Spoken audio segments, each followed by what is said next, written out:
Good morning, everybody. I am working on some ideas for my adult finger painting classes and kind of wanted to give you a little bit of an intro about it. First, supplies. I recommend rubber gloves to keep your fingers clean unless you really want to feel the paint texture. It still provides the experience of having no gloves on. But keeps you cleaner. And then I've got a nice cheap apron I just got off Amazon, or you can use a kitchen apron. And I am going to be using, for the first time, Crayola, cute little finger paints. I am very sensitive to smells, so acrylic has been really hard to work with. And I kind of want to see what happens when I try a non-toxic paint on canvas. So I have this canvas here. It's just a random one I bought at Michael's or online somewhere. And I'm gonna go ahead and change the camera angle and kind of talk as I go. So I found that the best options are choosing one or two colors to start. And I took off the lids ahead of time because in the past I didn't, and then I ended up with like opposite colors on them. Ooh, this pours much quicker than I thought it would. So with lots of finger paints, I like to just start with kind of a base and just kind of take my time and feel the paint. It's not as thick as some of the other ones. It does have a slight smell, but it's not a bad smell.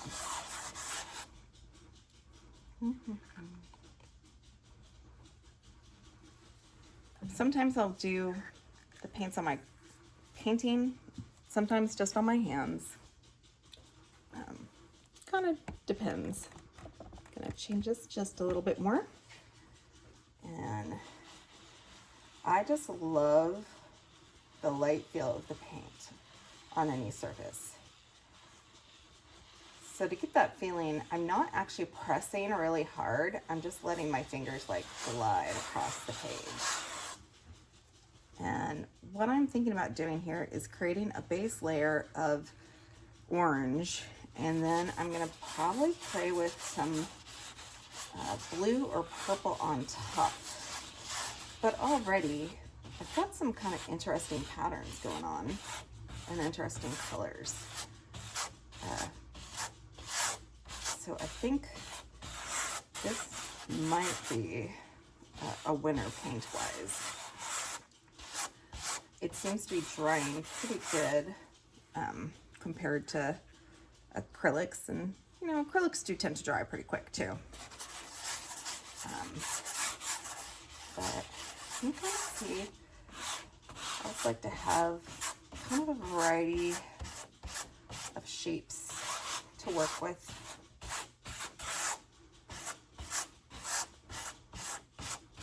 This smells a little stronger, but it's not that bad. It's hard to describe what it smells like, but I think it'll be okay in even in houses or enclosed spaces, which potentially I'll be teaching some classes in person at some point. So yeah. So I'm going to put a little more on, and then see if I think if some of this is dry yet or not for the first area where I was doing. And let's spread out a little more here so that it dries faster, or at least in my head it's going to dry faster. You don't always know for sure. I am digging kind of the wave pattern it's doing either way.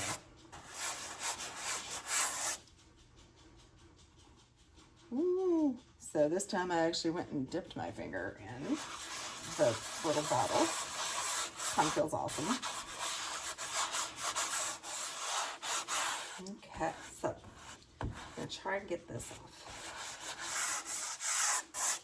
So when you're switching colors, you kind of have a choice.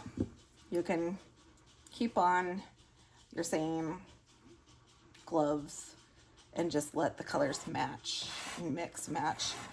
That way it saves money. You can have a washcloth nearby or go to the sink and wash your hands and do it that way. I think today I'm just gonna leave it on, and I think like this is getting really interesting. I'm gonna go ahead and start adding some blue and kind of see what happens.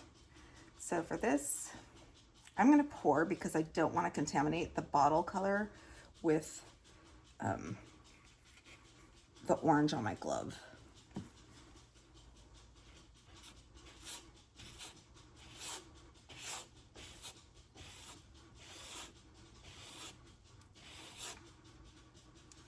I'm really liking how this is like blending together.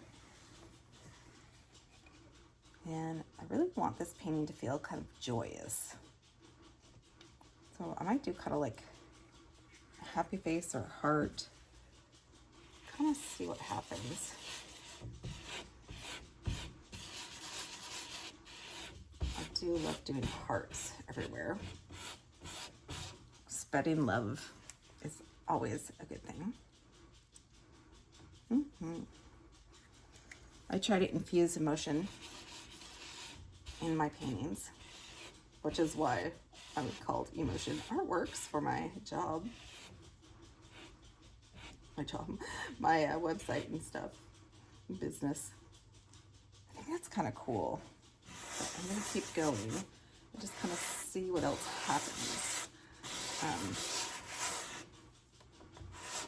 Sometimes it's just like really cool stuff happens when you're just blending.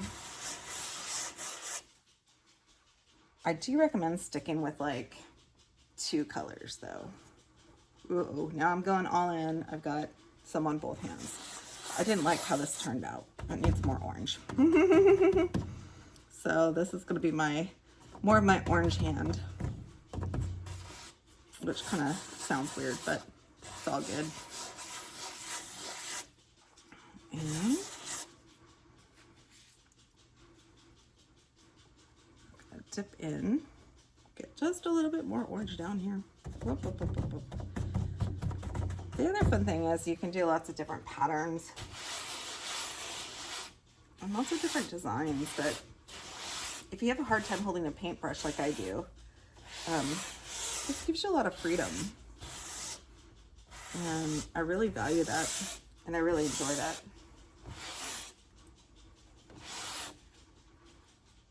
I'm gonna dip again in the orange. Dip, dip, dip. And yeah. It's very soothing also. Just doing long circles and waves.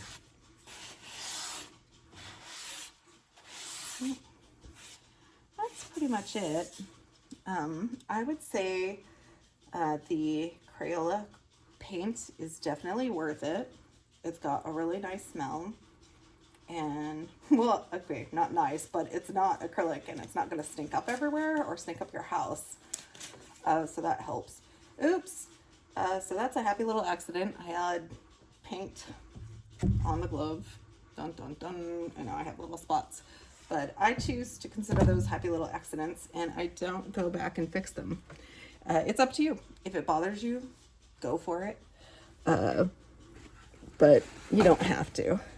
And then probably should have got some wet wipes or something to wipe these down with, or probably come back with a washcloth to get these clean. And that's about it. The classes I'll be teaching online, come back to me. Classes I'll be teaching online are going to be on Zoom, and they are not recorded, and you don't have to go in with any talent or even having an idea of what you're going to paint. It's really about the mindfulness of the activity and enjoying acting like a kid again. So I hope you enjoyed this video. It's a little long, but I really wanted to give people more of an idea of what to expect, and hopefully you'll sign up soon. Again, my website is emotionartworks.com, and under events you can sign up for classes, and I'm going to also start listing classes most likely on Facebook and on Eventbrite. So I hope you're having a fabulous day, and that's all for now. Bye.